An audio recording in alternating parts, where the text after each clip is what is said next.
interview with the former civil servant who revealed that a counter-terrorism course being offered at King's College to the Blob in London is infected with anti-Western ideology, with those on the course being told not to use terms like terrorist as it implies moral judgment. Take a listen. But I think it's deeply shameful, given the atrocities on the 7th of October, that there are bunches of civil servants who are in counter-terrorism and they can't call counter-terrorism for what it is when they see it, and are instead focusing and putting weight on issues that are really not of vital importance when there are issues of vital importance. We're seeing massive problems with extremism on our streets in the UK at the moment. It's deeply unsettling and it's very scary to be Jewish at the moment in the UK. Joining me now to discuss this from Tel Aviv is the author and associate editor of The Spectator, Douglas Murray. Douglas, good to see you. Welcome to the Independent Republic. Good to see you. This story has kind of taken on a bit of a life of its own, hasn't it, since you highlighted it a week or so ago. Tom Tugendhat, the Securities Minister's now got involved, and it looks as though our friend at King's College, the man that you've pointed out is a bit of a Remainery leftist and should really be probably sanctioned in some way, is going to get his collar felt in some sense. Oh, well, I've sent legal letters both to the man in question, a man called Peter Newman, an academic at King's College London, and also lawyers' letters to King's College London. There's several things I want to know. By the way, the first thing I want is that I think that Professor Newman should obviously be suspended by the university pending further inquiries. And there's two reasons for that, I think. The first is that on this course, which was paid for by you and me and everyone watching, the taxpayers of Britain, we paid our taxpayer money to these people at King's College London to indoctrinate civil servants from the Home Office, the Foreign Office, the Ministry of Justice, the Ministry of Defence in counter-terrorism studies. And what did they get? But this highly ideological person, Peter Newman, who has passed form in insulting members of the British government and lying about them, for instance, he indoctrinates civil servants. He tells them that all this stuff about one man's terrorism is another man's freedom fighter seems to be something that Peter Newman or someone else on the course said, which is a completely banal as well as untrue comment, because of course the law of the land, the law of Britain, says very clearly who is a terrorist. Actually, it's really not that tricky.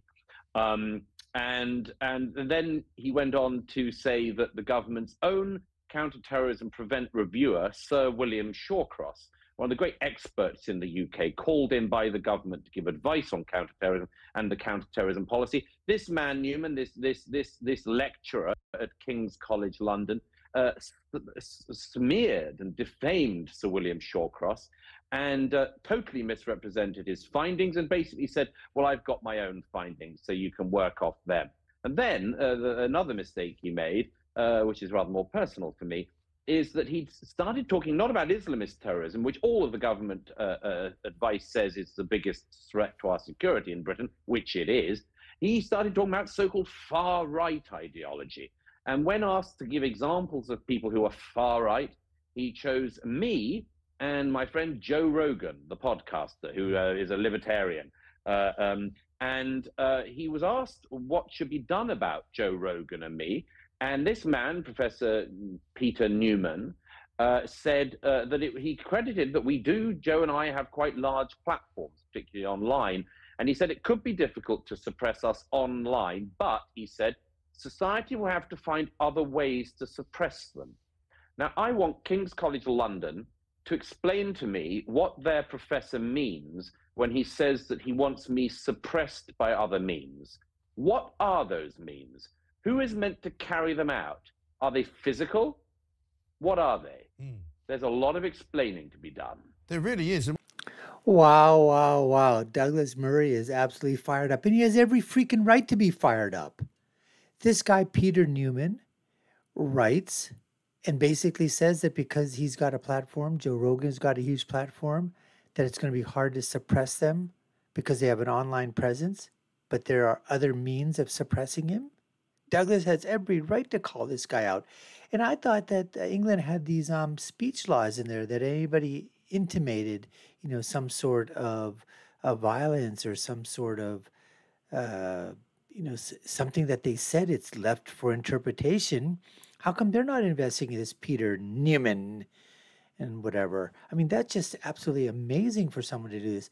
And the other thing is that, Douglas is talking about that this is happening at King's College, which is a very prestigious institution in England. But listen, we all know all across the world, especially in Western democracies, especially in England, especially in the United States, this is par for the course, where universities are completely leftist. Here at King's College, this gentleman, Peter Newman, is teaching civil servants basically what the Obama monarchy was doing back in the day. That, you can't call it terrorist activities. We're not going to use the word Islamist or Muslimist. We're going to call it, if there is a so-called a terrorist attack, we're going to call it man-made disaster. And they were coining terminology in terms of what I call the linguistics of the left. They are very, very good at taking words and spinning those words around and coming up with another word that means the same thing, but just has a softer landing. Seems nicer. It's not gonna butt heads with anybody. It's just a nicer way of saying the same thing. So instead of saying attack, you say, well, there was a problem that occurred. A situation happened. Instead of using the word terrorist, you basically say someone with a grievance, right? This is what's going on. It's happening on both sides of the pond. It's happening in Western democracies, Western governments, all across the world. You see it happening in Australia. You see it happening in Italy, in Spain, to a lesser extent. But look at what's happening in New Zealand. Look at what's happening in Australia. And of course, look at what's happening in Canada. All these things are going around. And then you have one person who's a former civil servant who comes out and basically said, hey, this is what's being talked about. And absolutely they need to be going after this Peter Newman with the full extent of the law, with this full extent of like you said, letters that have been written, lawyer letters, and basically demand an investigation, demand, what the hell are you talking about? And so, folks, this is what we have on tap for you today on the Dr. Nasir Shaikh Show. I'm your host, Dr. Nasir, where I give you my political prescription from my political perspective of what happens when you've got Douglas Murray entangled with social media, King's College, culture, politics, religion, government, and then Peter Newman. Let's get back to more of the interview with Douglas Murray right now. Me, when I was talking to Anna Stanley last week, was that she was about the only person in the room who thought that saying calling people terrorists was a moral judgment and possibly not one that should be made. She was about the only person in the room who thought that that was a bit strange. And she was the only person in the room that thought it was a bad idea to call Hamas terrorists. Right. See, Mike, this is the problem we have that I'm very glad that is now coming out into the open. We've seen it in other bits of the public sector.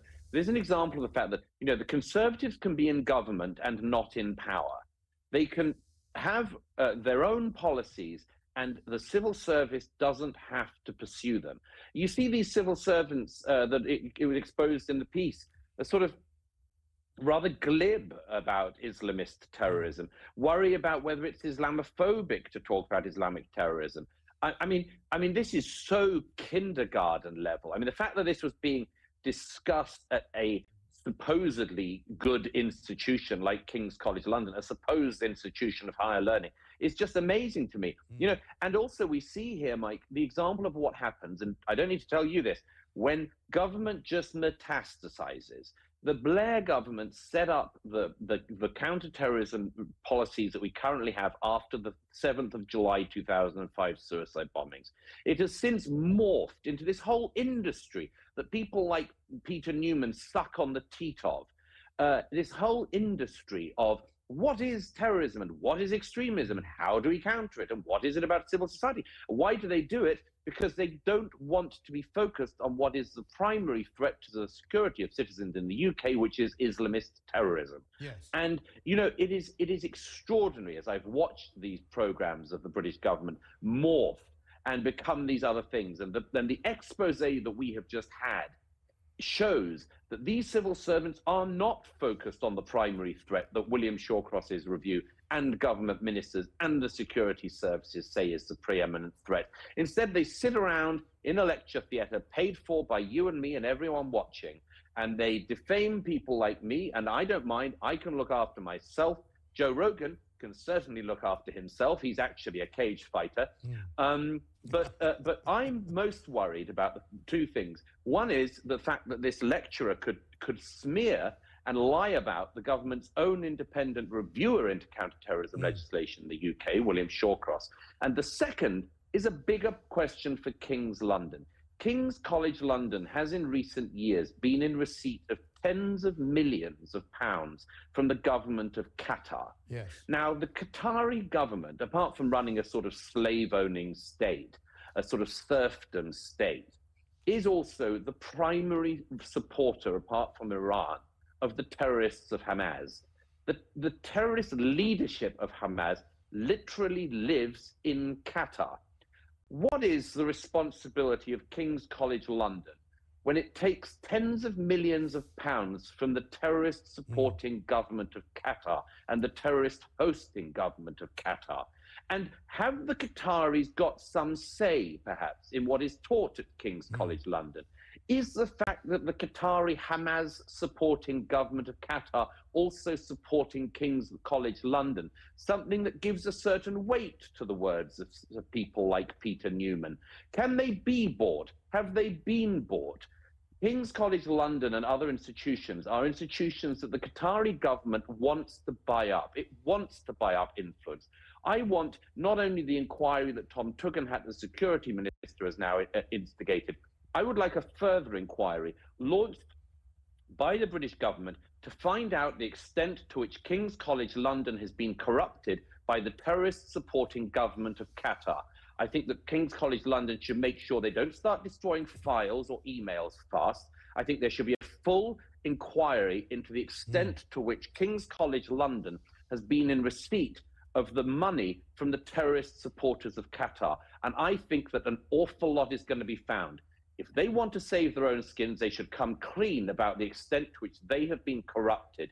And I think they will have to suspend this man, Peter Newman, who is not by any means somebody that any British university or any university should have on their payroll. No, well, it could be a very good beginning to something, and let's hope that they do investigate him, and they do investigate, as you say, where all those funds come from. Also this week, James cleverly announcing that he is to add Hizb ut-Tahrir to the list of prescribed terrorist groups. So maybe after a while, after all this marching that's been going on, now supporting Yemen, in addition to supporting Palestine and Hamas, these people marching around in London will finally have the government do something about it.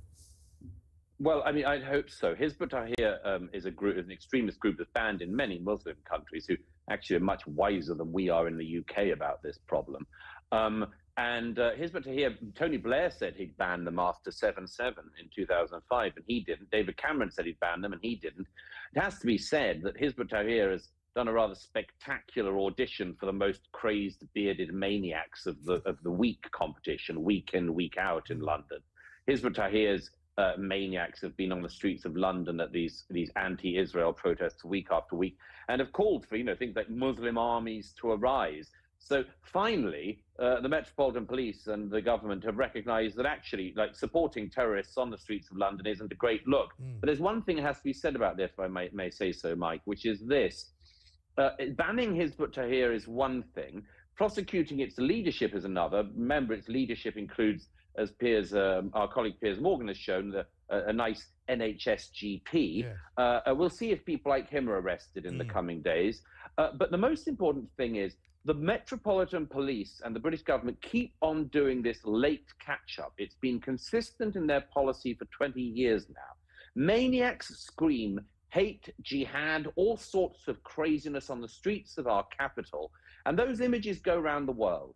And sometimes the Met and others, they move in later and they occasionally make an arrest. And here we've seen an actual final banning of another Islamist group. But the really interesting thing to me is this: they don't seem to realize the PR disaster that is the Metropolitan Police's policy on this. They think if they move in later and ban a group and make occasional arrests for hate speech and things, that does it. Mike, as you know, these images of bearded jihadist maniacs calling for Muslim armies to arise and calling for jihad on the streets of Britain have gone around the world. Yes. They absolutely despoil our country's reputation. Our country needs to get its good reputation back.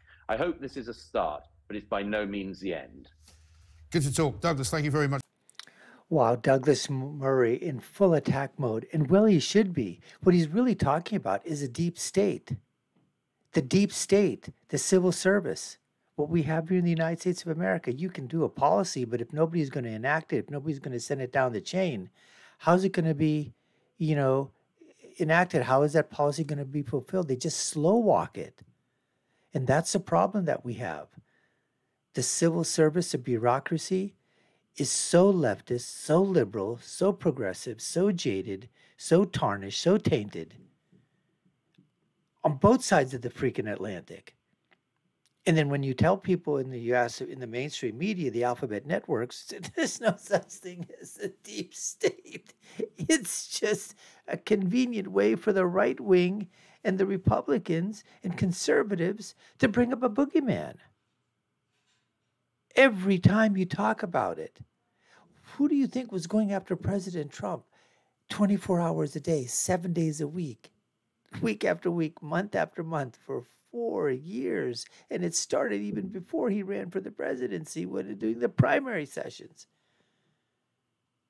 And then as far as the King's College taking Qatari money, well, of course they're doing the bidding of the Qatari government.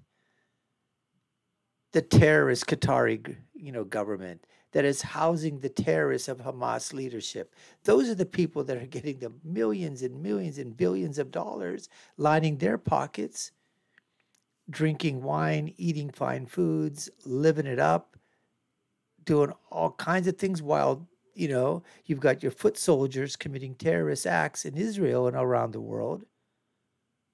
They're the ones that are getting the money. Absolutely, these people need to be investigated. And good for Douglas Murray to start, and good for the government. But just like everywhere else, does it ever lead to anything?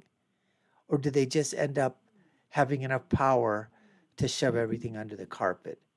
And as far as the group Hizb ut-Tahrir, Douglas is so right. These are groups that were trying to bring down Islamic governments in Muslim countries, raise an army of jihadists, of Islamists, to go after the Muslim Islamic governments in countries that are majority Muslims and have a running Islamic government and are running perfectly fine in their way of doing they have their Islamic form of government. But these people weren't satisfied with that. No. Your government's too moderate. We want to make it even more extremist. It's got to be fundamentalist. It's got to be stricter. It's got to be that. And they kick these people out. They kick out members of Hizb ut-Tahrir and say, literally get rid of them, expel them from the country. And then these people start looking around, seeing some Western democracy that's stupid enough to take them in. And I'm sorry to say this, folks, but you guys on the opposite side of the pond, you guys do, and you take them in, and then they utilize democratic laws and your laws to start doing the same thing they were doing somewhere else. Amazingly, unbelievable, folks, unbelievable. Anyways, we appreciate you taking the time to watch. You've been watching the Dr. Nasir Shaikh Show. I've been your host. My name is Dr. Nasir. If you haven't done so already, subscribe to our channel, like, share, and follow us if you like our content. Share your comments below. Love to hear from you. Take a look at our other videos above and below. My final thought is always, when you're right, you're right. And when you're left, you're wrong. Until next time, folks, take care and stay safe.